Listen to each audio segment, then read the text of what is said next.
The Ugandan Health Ministry has confirmed 23 cases of Ebola virus since the fresh outbreak last week Tuesday. According to the ministry, cases have been identified outside Mebende, 3 in Kayegegwa and 1 in Cassandra in the center of the county, while there are no confirmed cases in Kampala.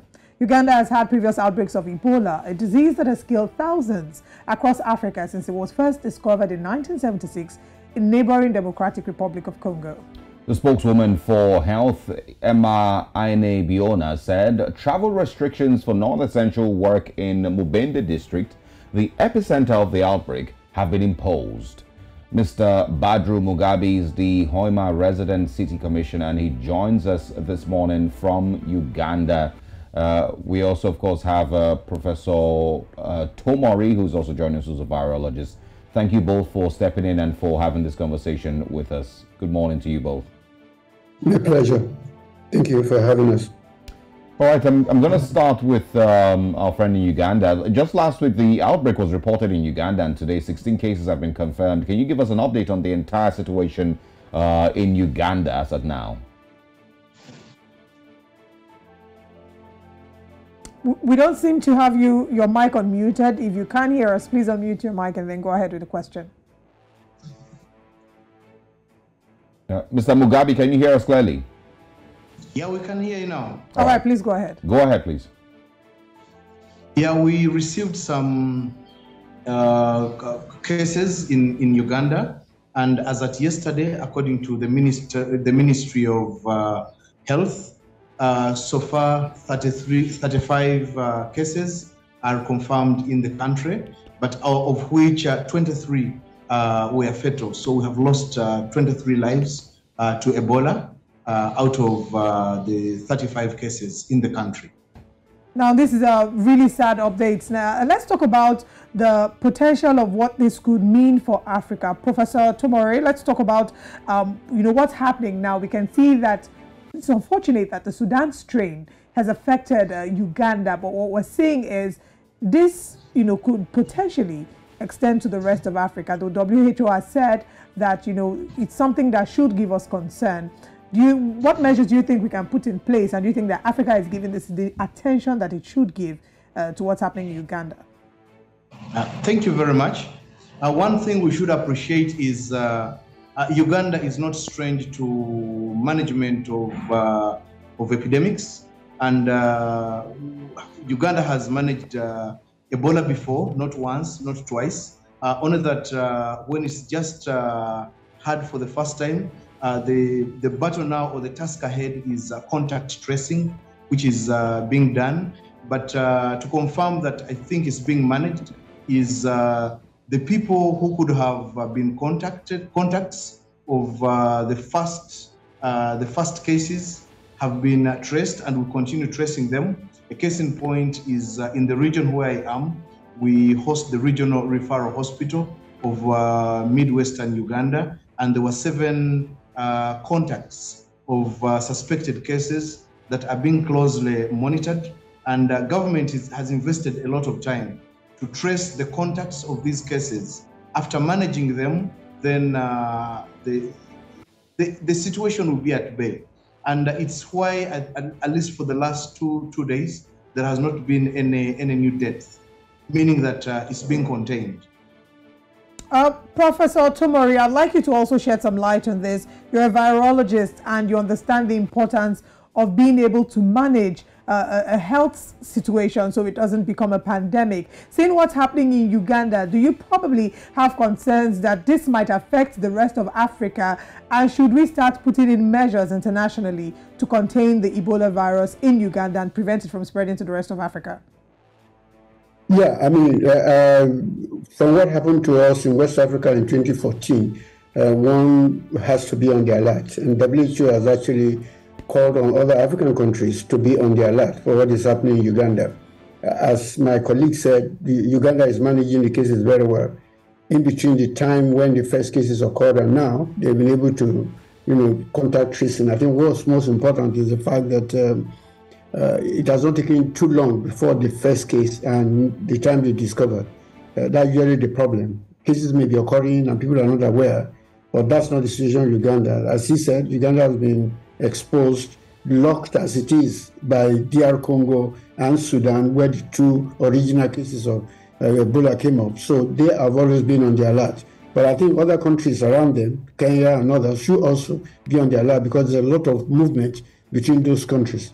Rwanda, Kenya, and all those places also need to be on extra alert for possibility of cases coming in. I think a few years ago, the cases that Uganda had from the Ebola Zaire actually came from travelers who came from DR Congo into Uganda. I think this is something other countries should learn. All right, I'm going to stay with you, Professor Tomori. Is there any information that we need to know about this particular strain, the Sudan virus? Is it different from what we had experienced before? And should people be more scared of this one? I think everybody should be scared of any Ebola at all, whether it is Sudan or Zaire. What I do know is that the Zaire strain is a little more vicious in terms causes more infection, more fatality than with the Sudan. The original actually came out in Sudan in 1976, but we haven't had too much of the Sudan epidemic. Most of what I've been reporting have been in Zaire.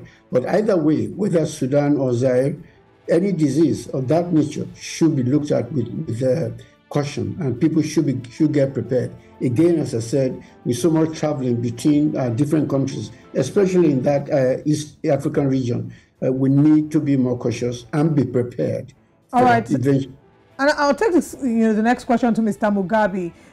Prof had just mentioned the fact that the Sudan strain had been first discovered in the 1970s. Now, part of the criticism against government in Uganda is the fact that they've had about 45 years to prepare for, the Sudan strain in terms of vaccines, and none is available at the time.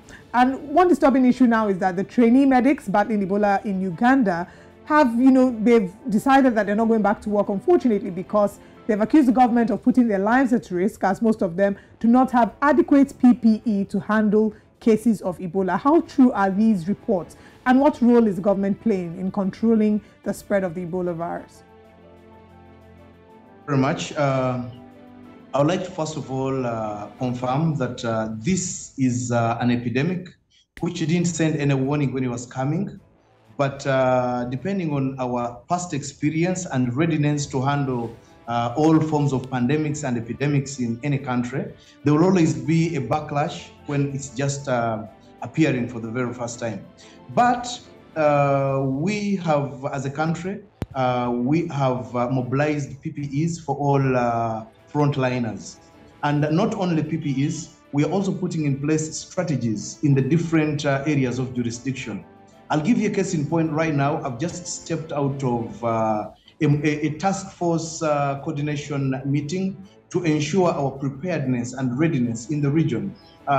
Just in the next office, in the boardroom of my office, which is Office of the President in Hoima City, right now all stakeholders are in a meeting, which I just stepped out to come and attend to this engagement on the level of preparedness, the PPEs, the sanitizers, the isolation, the quarantine center in case we have suspected cases, and the treatment centers and people on standby. We are assembling a force to attack or to respond to this epidemic in case it hits us. So is the ministry and the entire government. So requisitions have been put together, and supplies, I think it has been restored. Maybe 1-2 days backlash could have been there, but it's not an issue. Only that sometimes people are good at blowing things out of proportion. But I want to confirm that it's being managed and PPEs are in place right now. Okay, I mean, we would like you to quickly as possible, shed some light on some of the conversations we've also had as well. The fact that, there have been speculations about the fact that Ebola had been on ground before the index case had been identified, and it was identified, near a local gold mine with a lot of, these locals moving around, and that there is difficulty in tracking them. There have also been conversations that some of the border guys have said that they do not believe that Ebola is in Uganda. How are you able to manage, spreading this information, being able to educate them? Is misinformation one of the biggest problems the government might have to battle as they deal with this Sudan virus or Sudan strain? Facts about Ebola have already been published. That is IEC on Ebola. We have the government of Uganda has at least 1 hour on every radio station, and we are committing all the talk time on all radio stations, which I coordinate on behalf of Hoima City, to management and information sharing about Ebola. So we are deploying in the meeting that I told you that is happening right now. We are deploying teams that are going to go on radio to share information, but also demystify the wrong perceptions about Ebola. But also we are promoting knowledge sharing on these radios. Jingles by stakeholders are already running, and some DJ mentions are running on radio to inform people, such that people are informed, have facts about the virus. Well, back to Professor Tomorrow before we wrap this up. It's still known as one of the most deadly viruses, and of course, every single time that we have these conversations, people, of course, would be scared. But Prof, can you help understand where these things come from once again? Because it takes a couple of years off, and then suddenly there's another outbreak of a virus that we thought was gone for good. Yeah, I mean, first of all, let me say that on the issue of preparedness, you don't know whether you're prepared when the epidemic comes. Everybody prepares for exam, but the end result is whether you pass or fail. That determines how well prepared you are. And I think it is important for us in Africa to realize that these diseases are with us. We live in an environment where there are different viruses in different animal species. We live, our behavior and our attitude also affect how the viruses come. People move across from one border to the other, and we don't work as a unit in Africa. Every country is for its own. Something is happening in DR Congo, nobody cares on the other side. I think we should look at it as this is a unit of people moving around, and it can occur anywhere. People's behavior make a lot of difference. I mean, you saw what happened with monkeypox. It was in Africa, and then suddenly exploded in Europe because of some behavioral changes. So we need to continue to monitor this type of issues. You said one important thing, that these are diseases that have been with us for 40-something years, and there are no vaccines. Now, that's the problem of Africa. We wait for international agencies to solve our problem for us. And that's why, I mean, the work that was done in Ebola vaccine was done virtually outside of Africa. How much of Africa has put in? We're always waiting and begging and pleading for international aid when we have enough resources to take care of our problem. I think this is a message we need to get to our different governments. It's not reacting when the epidemic is occurring. In between the epidemics, what are we doing? I think this is a message we should get to our country. And we start talking about competing interests in Africa. I say competing interests in Africa is not all these things. Your competing interest is corruption. Until we sort that problem out, we'll continue to beg on equity and those other issues. All right. Very interesting conversation here. Of course, we'll continue to follow up. Professor Tomori, thank you so much for your time as always. And Mr. Mugabe, also thanks for joining us and for sharing updates on this developing story in Uganda. Thank you both once again. My pleasure. Now let's thank you. Thank you very much. Absolutely.